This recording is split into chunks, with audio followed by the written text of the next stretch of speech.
Mehmet Emin Cengiz. Bize ilk dediler 11. ayda açılıyor. 4-5 ay içerisinde. Oldu 4 senedir artık nedense bilmiyoruz yani. Bu sıkıntı çekiyoruz. Doğrudur. Ya üskülerde bir an önce bitirmeleri lazım. Benim ismim Gazi Yalçın. Yani bir an önce bu caminin bitmesini istiyoruz. Yetkililere sesimizi duyursa iyi olur. 4 yıldır mesela biz buranın altında biz namaz kılıyoruz. Klima yok, bir şey yok. Sıkıntı çekiyoruz. Bir an önce oranın bitirmesini istiyoruz. O kadar. Hepsinden razı olsun. Eşref Karakuş. Tarihi bir cami, Osmanlı zamanında kalan bir cami. Yani 4 yıldır yani bunun tamamlanması bir sıkıntı. Yani deseler ki Cumhurbaşkanı buraya gelecek deseler yani daha çok hızlandırırlar. Ama bu kadar cemaat burada var. Cemaat sıkıntı çekiyor. Klima sıkıntısı çekiyor. Bir tek klima çalışıyor şu an. Yani hocalarımız da elinden geleni yapıyor. Ama vakıflar da biraz daha tarihi olarak da biraz önem verseler, yani İstanbul kadar, Ankara kadar, İzmir kadar, Bursa kadar, Edirne kadar önem verdikleri kadar da yani Doğu bölgesine önem verseler çok seviniriz. Yani bu mağduriyeti giderirseler çok seviniriz. 4 yıldır hala da devam ediyor. Yani bir ses sistemine kadar her şeyin dört dörtlük yapılması lazım. Öncelikle gelen kişiler önemli. Mühendisler olsun. Yani bu konuları ilgili alakalı bildirmeler gerekiyor bence. Çok zayıflar bu konuda bence. 4 yıldır yani sürmesi normal değil yani. Kasım Dayan. Selamünaleyküm. En başta hoş geldiniz. Çermik için hayırlı olur. Şimdi Çermik'e sahip çıkmamız gerekir. Şimdi tarih diyorsan tarih bizde. Her şey bizde ama her türlü eksiklik var. Müftülük yapacak diyor. Müftü 4 yıldır burası faaliyete giremedi. Ne için girmedi? Yani buranın 10 katı kadar para veriliyor. Niye faaliyete girmiyor yani? Sebebi ne? Yani insanlar gitsin yani nerede namaz kılsın? Bir cuma günü olduğumuz zaman yer yok. Şu gördüğün yerde namaz kılıyoruz. Şimdi çarşının içinde namaz kılınıyor. Caddenin ortasında namaz kılınıyor. Şimdi ne yapmamız gerekiyor? Şimdi nereye çıkalım yani? Soruyorsun cevap verecek bir yana bana bu Çermik'te bir cevap verecek bir insan göster. Bir tane insan yok yani cevap verecek bir insan yok yani. Bu niye bu 4 yıldır kaldı burada yani? 1 yılda 2 yılda bitecek şey 4 yıl sürdü. Bir de bunun 10 kat parası gitti. Para geliyorsa başlıyor, para geliyor. Bu hala baksana ya, bu hala bak her şey yere bırakmış. Çatı yok, damlama yapıyor. Ya bunu mühendis nerede? Bunun müteahhiti nerede? Bunun sorumlusu kim? Kim sorumlusu ya? Bir tane bana sorumlu adam bu memlekete gösterin. Varsa bir tane gösterin. Bir memlekette bir insan gösterin. Tek bir insan gösterin. Sorumlu yok. Hep yamalıklı. Bak geliyorsun bir ay sonra bir bakıyorsun geliyor bir tane bir şeyler yapmaya çalışıyor gidiyor. Yamayla bu işler olmaz. Buraya doğru dürüst bir insan lazım ya. Burayı faaliyete geçirecek bir insan lazım. Yok ha şimdi kimde bir yetkili bana gösterin burada ya. Diyarbakır'da bile yani yetkili gelmiyor buraya yani. Şimdi bu şekilde bu cami olmaz ha. Gel hep yani 7 yama yap üstünde. Nasıl yollar hep yamalıklıysa burası da aynısı. Şimdi bunun çatısı nerede? Şimdi kış geldiği zaman şimdiye kadar faaliyete sokmadılar. Ne için? Yağmur yağacaktı. Yağmur yağdığı için üstünde branda vardı. Brandayı yeni kaldırdılar. Çadırlar yerde hepsi. 5 yıla girecek neredeyse bu uğraşıyoruz böyle. Ne yapalım yani?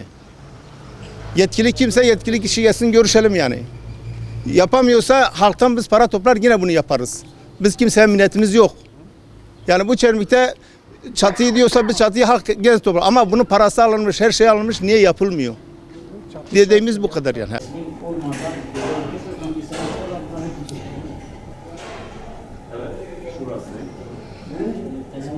Şimdi açıldı yani. Bunlar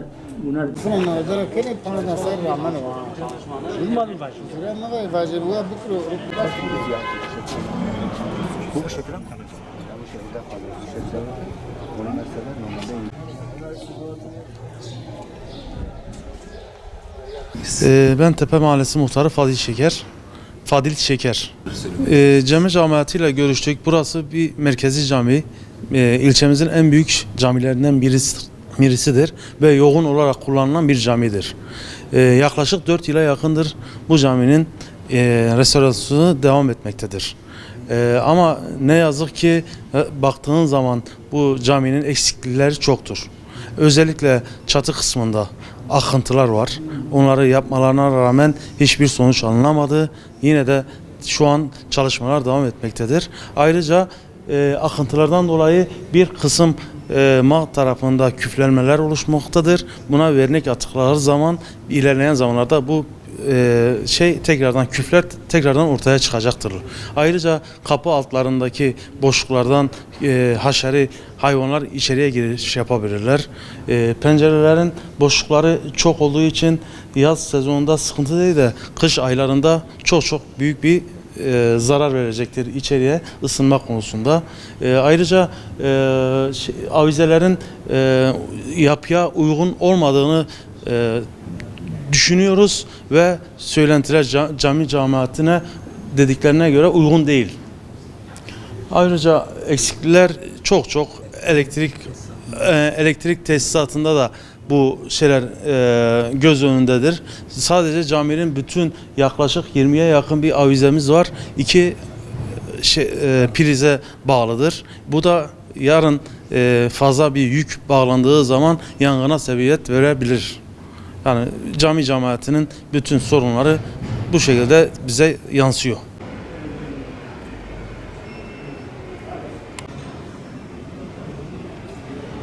Yapılan tuvaletler yeterli olmadığından dolayı burası içeride de dediğimiz gibi büyük bir cami olduğu için sadece 6 tane tuvaletlerimiz, lavabolarımız bulunmaktadır. Yeterli gelmeyecektir. Ayrıca dini bir yer olduğu için, güzel bir varlığımız olduğu için bayan ve erkeklerin giriş kapısı yan yana olacağı yanlış bir konudur.